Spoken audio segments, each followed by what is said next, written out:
There are a number of things that you need in order to produce outstanding pieces of artwork. However, an outstanding character is not one of those things. Sometimes really great artwork can be produced by a really terrible person. How am I, as a consumer of artwork, to deal with such situations? I will discuss that in just a moment.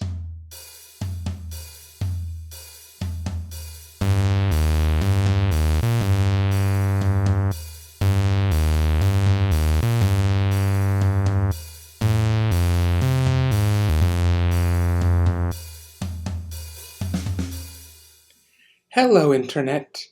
This is Sophia, the Red Angel, doing my best on this channel to bolster social justice and the general betterment of society through the powers of logic, reason, and respect for evidence. If you like that, then subscribe to this channel, ring the bell, share, and comment. I also would like to announce that on October 24th, 2020, I will be switching to a new update schedule on this channel. Starting then, I will be uploading a new video every Sunday, as well as the first and third Thursday of every month. I make this change in hopes that this slight reduction in my schedule will allow me to focus on improving the quality of my videos. Anyway, back to today's topic. In October of 1981, a riot broke out at the Mann Auditorium in Tel Aviv in Israel. What triggered this riot?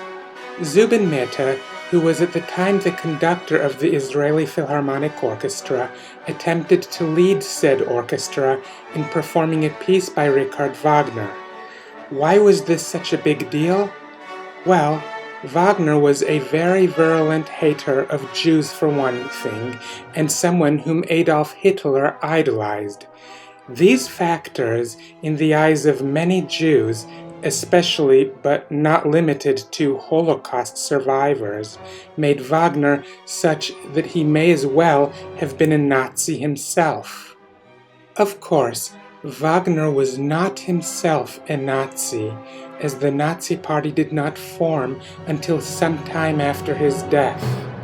Also, most likely he would not have approved of the extreme form of anti-Semitism characteristic of the Nazis, neither the targeting of ethnic Jews who had fully assimilated, abandoning Jewish culture and tradition, nor the practice of genocide. However, he did espouse views that contributed to the evolution of the culture in which the rise of Nazism was possible. Altogether, it is not all that surprising the way the audience at Mann Auditorium reacted to that attempt to perform a work by Wagner. But here I am, just under 4 decades later, making this YouTube video whose musical soundtrack, with the exception of the channel's standard opening and closing theme, is entirely made of Wagner's music. Why? Because while Wagner may have been a terrible person, he wrote great music. Of course, for me at least, separating the two is made somewhat easier by the fact that Wagner's works are all, by now, in the public domain. If I want to play Ride of the Valkyries in the background of this or any video of mine, I do not have to contribute any money to any entity that he designated in any will that might use that money to further anti-Semitism. Even if I had not been able to find a public domain and/or Creative Commons recording and had to pay someone to use the recording, I would still only be beholden to the recording artist, not to the composer. This makes it much easier for me to use Wagner's music with a clear conscience. If only I could with similar ease participate in Hufflepuff activities, or watch the second Magical Beasts movie. But I cannot. Any dime that I spend on any of those things will end up in the coffers of the author of the Harry Potter books. That would be J.K. Rowling, who has recently revealed herself to be an anti-transgender bigot. The risk is very real that she might use that money to advance causes that harm transgender people, and she certainly has already used her platform to those ends.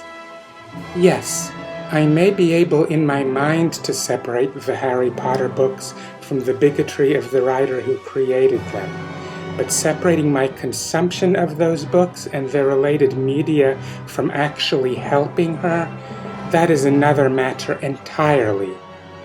Now, there are people who assert that Harry Potter no longer belongs to J.K. Rowling, but has, for some time, belonged to the fans who adore the series and write fan fictions that tie into it. And it is true that to some extent, those fan fictions have taken a life of their own. I should probably mention, I once upon a time, some years ago, began myself the process of writing a Harry Potter fan fiction. It was about Sam Dursley, the child of Harry's cousin, Dudley. Sam was given the name Samuel at birth, but identifies as Samantha. And like her great-aunt Lily, who was Harry's mother, she is a Muggle-born witch. The idea of that fanfiction was to explore what it would be like for a transgender student to attend Hogwarts School of Witchcraft and Wizardry. The problem was, I was not really able to get past Chapter 1 in the writing process, largely no doubt due to the fact that I did not know as much at the time about how to construct a plot as I do now, and sometime later I lost the manuscript for even that. But even if I had not lost that manuscript and had completed the fanfiction successfully, for it to really make sense, it would need a context, and that context would come from the Harry Potter books that are by J.K. Rowling, which one would need to pay J.K. Rowling in order to read, especially but not limited to a scene early in the 5th book that explains why Dudley's attitude toward witches and wizards, and Harry in particular, is so radically different from that of his parents. So even though you would not have needed to line Rowling's pockets just to read that fan fiction, had I completed it, you would still have to do so in order to get fully into that fan fiction. So at the end of the day, it still would not be truly separate from J.K. Rowling. And I strongly suspect that the same is true for pretty much all of Harry Potter fanfiction, both that which never got completed and that which did. Now, there are people who would argue that the benefits that attempting to rehabilitate Harry Potter might reap for marginalized people who need it, including transgender folk, might outweigh the risk of whatever financial support for Rowling might result from it. I am not judging them. The kind of situation that we are in is what I call a moral conundrum, meaning that none of the options available to us are ideal from every standpoint, and it is not entirely clear which of the options available to us is the least wrong. That said, I cannot get over the fact that consuming anything Harry Potter related will end up supporting someone who is actively hostile to the transgender population. Whether I like it or not, as far as I am concerned, Rowling has succeeded where Voldemort failed. Harry Potter is dead for me. Anywho, I hope that you appreciate this video. Please hit the thumbs up button and leave your comment in the comments area below. Make sure that you are subscribed to this channel and that the bell icon is active so as to increase the chance that you receive notifications when I upload new videos to this channel in the future. Share this video with your friends and everyone else, whether by social media or by whatever other means. And until next time, see ya!